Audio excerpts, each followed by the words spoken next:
नमस्कार. पंढरपूर पेपर्समध्ये सरचे स्वागत. शिवक्रांती संघटनेच्या वतीने देण्यात आलेलं आहे.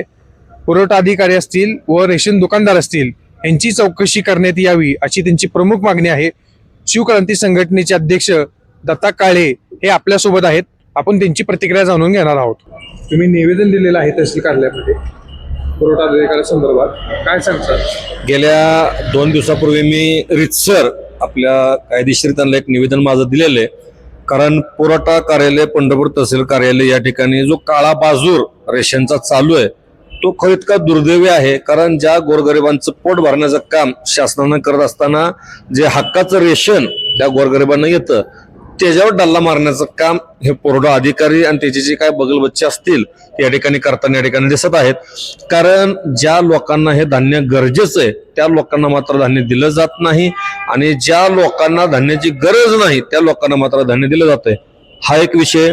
दुसरा विषय असा आहे की पुरवठा अधिकाऱ्यांनी काही दुकानदार असे मॅनेज केलेले आहेत की त्या दुकानदारांनी अजूनपर्यंत ज्या ग्राहकाला ज्या पद्धतीनं माल मिळला पाहिजे कार्डाच्या हिशोबानं त्या पद्धतीने माल दिला जात नाही. आणि सगळ्यात महत्वाचा विषय, जी पावती दिली जावी मशीनद्वारे जी पावती येते का तर त्या पावतीवर सगळा उल्लेख येतो की कुठल्या ग्राहकाला किती माल मिळाला पाहिजे, ती पावती दिली जात नाही. मग ह्याच्या पाठीमागं कोणाचा हात आहे? मग हे जे धान्य शिल्लक राहतंय हे धान्य काय करतायत? तर हा पुरेपूर काळा बाजार माननीय पुरवठा अधिकारी असतील, त्यांचे काय जे सहकारी असतील, रेशन दुकानदार असतील, ह्या सगळ्यांचा मिळून हा काळा बाजार या ठिकाणी चालू आहे.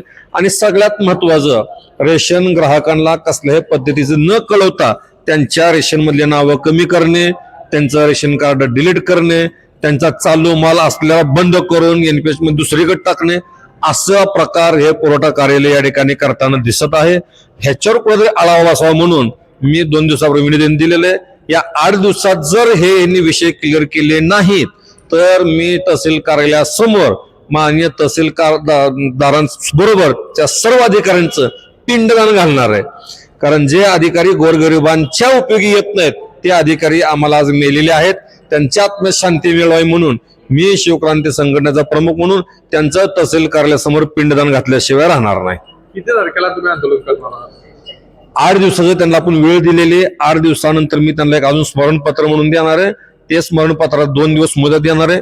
माझ्या मते आज 10 तारीख 20-21 तारखेपर्यंत माझं आंदोलन जाहीर होईल. ह्या होत्या शिवक्रांती संघटनेच्या अध्यक्षांच्या प्रतिक्रिया. कॅमेरामन श्रीराम साळुंकेसह पंढरपूर पेपरसाठी सागर बडवे.